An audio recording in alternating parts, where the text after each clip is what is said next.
नमस्ते।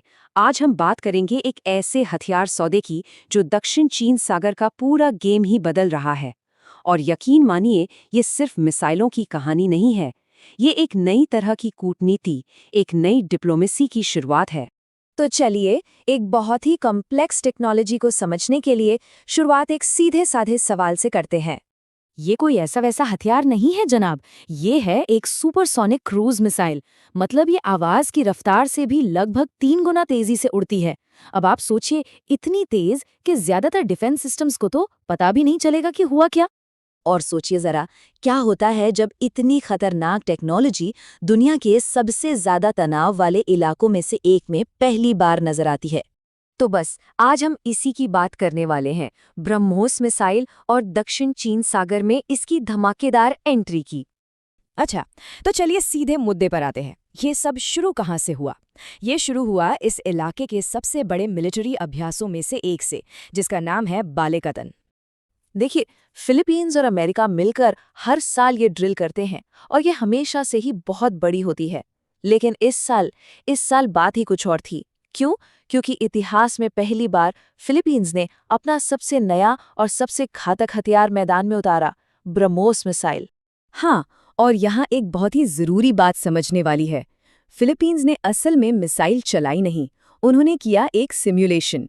जरा सोचिए, दुश्मन के जहाज पर रडार लॉक हो चुका है, टारगेटिंग सिस्टम एक्टिव है, बस लॉन्च का आखिरी बटन दबाना बाकी है। मतलब बिना एक भी गोली चलाए आपने अपनी ताकत का पूरा पूरा प्रदर्शन कर दिया।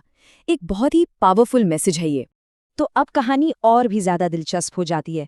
सवाल ये उठता है कि भाई, फिलीपींस के पास इतनी एडवांस्ड मिसाइल आई कहाँ से? तो देखिए, ये मिसाइल है भारत और रूस का एक जॉइंट वेंचर, और ये पुरानी सबसोनिक मिसाइलों से कई गुना आगे है। अब इन नंबर्स का असली मतलब समझिए। 3 गुना तेज रफ्तार, इसका मतलब है कि दुश्मन को रिएक्ट करने का मौका ही नहीं मिलेगा। 2.5 से 3 गुना ज्यादा रेंज, मतलब दूर से ही दुश्मन के जहाज निशाने पर। और 9 गुना ज्यादा काइनेटिक एनर्जी। इसका सीधा सा मतलब है कि ये मिसाइल सिर्फ अपनी टक्कर की ताकत से ही एक बड़े जंगी जहाज को डुबो सकती है, बिना किसी धमाके के भी। तो फिलीपींस ने ये सिस्टम हासिल किया भारत के साथ एक ऐतिहासिक रक्षा सौदे में, और ये भारत के लिए अब तक का सबसे बड़ा डिफेंस एक्सपोर्ट डील था। और यहीं पर हमें एक बहुत बड़ा स्ट्रेटेजिक शिफ्ट देखने को मिलता है। भारत, जो दशकों तक दुनिया के सबसे बड़े हथियार खरीदने वाले देशों में गिना जाता था, अब वो ग्लोबल हथियार बाजार में एक बड़े सेलर के तौर पर उभर रहा है। ये एक बहुत बड़ा बदलाव है। अब जाहिर सी बात है, जब इस इलाके में इतनी बड़ी कोई हलचल होगी तो इस क्षेत्र की सबसे बड़ी पावर यानी चीन चुपचाप तो बैठेगा नहीं। उसका ध्यान इस पर जाना तय था। तो चीन की तरफ से जो ऑफिशियल बयान आया, वो एक तरह की चेतावनी थी। उन्होंने कहा कि भाई, इस तरह की मिलिट्री एक्सरसाइज से तनाव और बढ़ सकता है। सीधे सीधे कहें तो उनका मैसेज था कि ये जो आप गठबंधन बना रहे हो, इसका इस्तेमाल इलाके की शांति भंग करने के लिए मत करो। लेकिन पर्दे के पीछे जो बातें हुईं, वो और भी ज्यादा सख्त थीं। कुछ रिपोर्ट्स तो ये भी कहती हैं कि इसे आग से खेलना तक कहा गया। इससे पता चलता है कि चीन असल में कितना ज्यादा चिंतित है। तो आखिर चीन इतना परेशान है क्यों? असल में इसके पीछे 3 बड़े रणनीतिक डर हैं। पहला, ब्रह्मोस की तैनाती। ये सीधे सीधे दक्षिण चीन सागर में चीन के दावों को चैलेंज करती है। दूसरा, ये अभ्यास ताइवान के बहुत ही ज्यादा करीब हो रहे हैं, जो चीन के लिए एक बहुत ही संवेदनशील मुद्दा है। और तीसरा, चीन को ये लग रहा है कि अमेरिका और उसके साथी देश मिलकर उसे घेरने की कोशिश कर रहे हैं। चलिए, अब सिक्के का दूसरा पहलू देखते हैं। ये पूरा मामला भारत के लिए एक बहुत बड़ी स्ट्रेटेजिक जीत कैसे है, इस पर नजर डालते हैं। देखिए, भारत के लिए ये सिर्फ एक हथियार बेचने का सौदा नहीं है, ये एक बहुत ही शानदार रणनीतिक चाल है। पहली बात, इससे भारत इंडो पैसिफिक में एक भरोसेमंद हथियार सप्लायर के तौर पर खुद को स्थापित करता है। दूसरी, और ये बहुत जरूरी है, ये चीन को काउंटर करने का एक स्मार्ट तरीका है। चीन से सीधे सीधे भिड़ने के बजाय आप उसके पड़ोसियों को मजबूत कर रहे हैं। इसे कहते हैं इनडायरेक्ट बैलेंसिंग।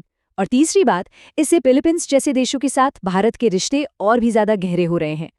तो फिर सवाल ये उठता है कि इतने सेंसिटिव इलाके में इतने पावरफुल हथियार को रखने का असली मकसद है क्या? क्या ये जंग की तैयारी है?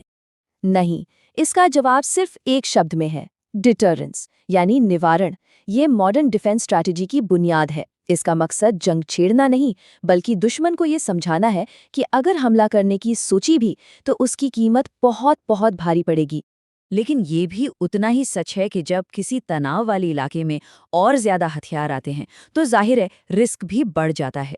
एक छोटी सी गलतफहमी, एक मिसकैलकुलेशन एक बड़े टकराव की वजह बन सकता है।